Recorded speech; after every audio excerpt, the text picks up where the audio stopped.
नमस्कार, आप देख रहे हैं न्यूज 24। आपके साथ मैं हूं रवि ठाकुर।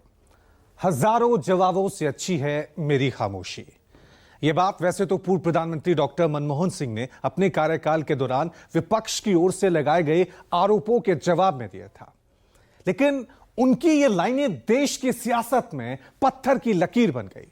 मनमोहन सिंह अब हमारे बीच नहीं रहे, लेकिन एक अर्थशास्त्री से लेकर प्रधानमंत्री तक के कार्यकाल में उन्होंने जो काम किया वो देश में एक अमिट छाप छोड़ गया है, जिसके करीब तक पहुंचना भी किसी और के लिए नामुमकिन सा है।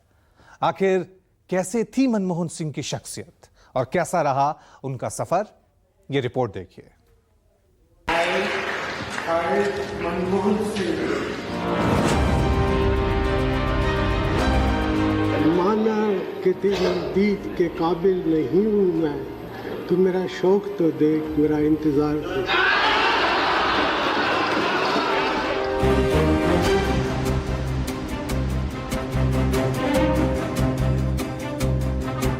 मिट गए मिस्र, यूनान और रोमा, कायम है अब तक, लेकिन कायम है अब तक नामो निशान हमारा। कुछ बात है कि हस्ती मिटती नहीं हमारी, सदियों रहा है दुश्मन दौरे ज़माना हमारा।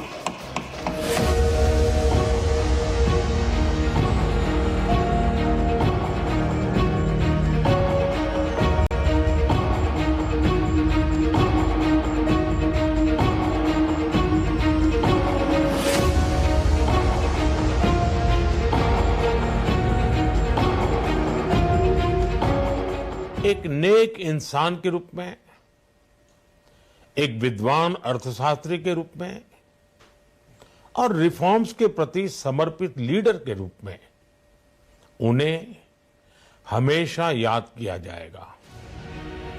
जमाना कर न सका उसके कद का अंदाजा। वो आसमान था मगर सर झुका कर चलता था। कुछ यही शख्सियत थी पूर्व प्रधानमंत्री डॉक्टर मनमोहन सिंह की। विलक्षण प्रतिभा के धनी, एक महान देशभक्त, एक असाधारण विद्वान, एक महान अर्थशास्त्री, एक अपरंपरागत राजनीतिज्ञ, पद्म विभूषण से सम्मानित और एक नेक दिल इंसान। डॉक्टर मनमोहन सिंह अब हमारे बीच नहीं रहे। 92 साल की उम्र में 26 दिसंबर 2024 को रात 9:51 पर दिल्ली के एम्स में उन्होंने अंतिम सांस ली। डॉक्टर साहब के निधन से पूरा देश शोकाकुल है। क्या आम लोग और क्या सियासतदान। पूर्व पीएम के देहावसान से हर कोई गमजदा है।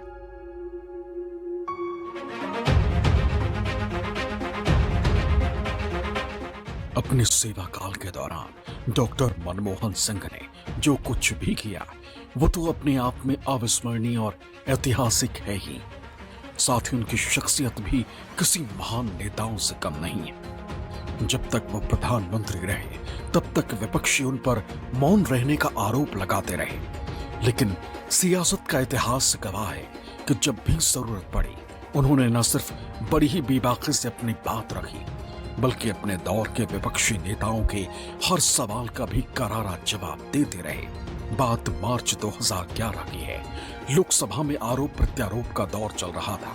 विपक्ष के नेता के तौर पर सुषमा स्वराज बीजेपी की अगुवाई कर रही थी। सामने थे तब के प्रधानमंत्री डॉक्टर मनमोहन सिंह।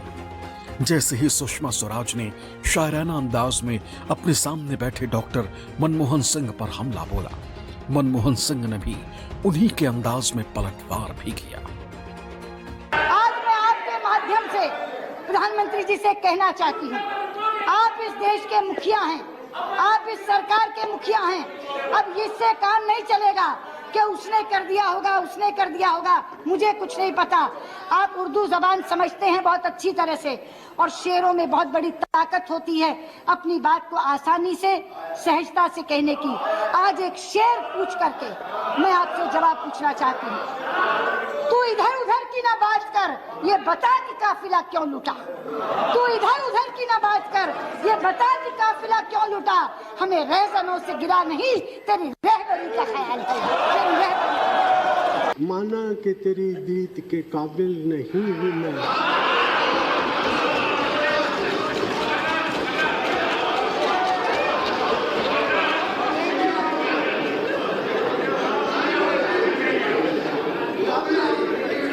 माना कि तेरी दीद के काबिल नहीं हूँ मैं, तू मेरा शौक तो देख, मेरा इंतजार देख।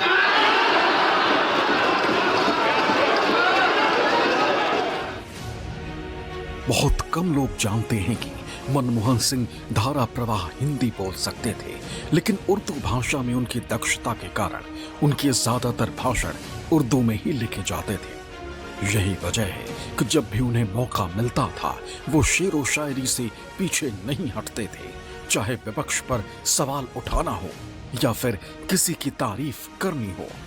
A poet has said, हमको है उनसे वफा की उम्मीद जो जानते नहीं वफा क्या है।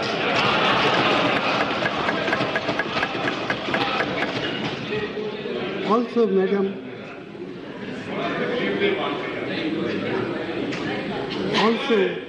madam, there is a proverb and a saying that जो गरजते हैं वो बरसते हैं। प्रधानमंत्री जी ने बीजेपी को मुखातिब करके एक शेर पढ़ा। उन्होंने कहा, हमको उनसे वफा की है उम्मीद जो नहीं जानते वफा क्या है। अध्यक्ष जी, आप जानती हैं शायरी का एक अदब होता है, शेर का कभी उधार नहीं रखा जाता। इसलिए मैं प्रधानमंत्री का ये उधार चुकता करना चाहती हूँ, एक नहीं दो शेर पढ़ के। पहला, फिर उन पे उधार हो जाएगा। पहला, प्रधानमंत्री जी, कुछ तो मजबूरियां रही होंगी, कुछ तो मजबूरियां रही होंगी, यूं ही कोई बेवफा नहीं होता। और मजबूरी क्या है? हमारी मजबूरी ये है कि आप इस देश के साथ बेवफाई कर रहे हैं, इसलिए हम आपके प्रति वफादार नहीं रह सकते।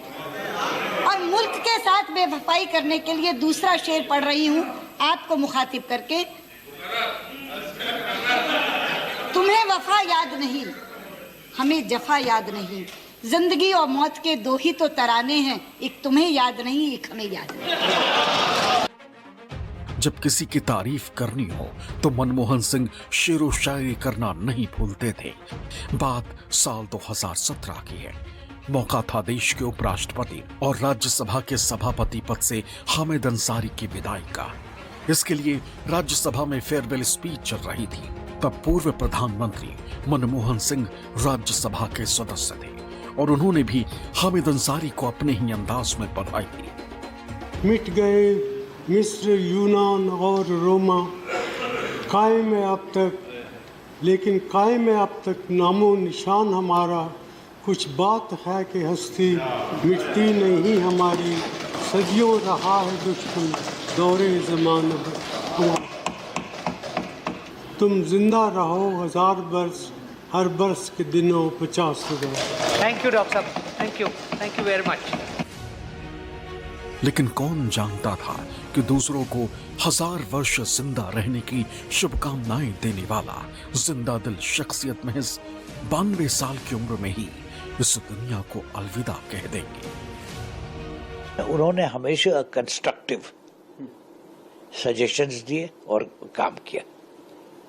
इसीलिए आपने देखा कि उनके जमाने में पार्लियामेंट में ज्यादा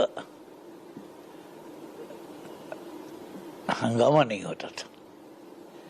इसलिए नहीं होता था कि वो जो मेंबर बनते थे उनसे वो बातचीत करके सुलझा लेते थे।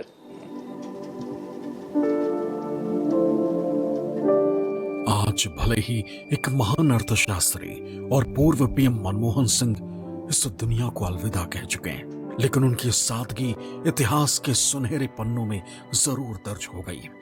इस बात की गवाही उनकी बेटी दमन सिंह देती।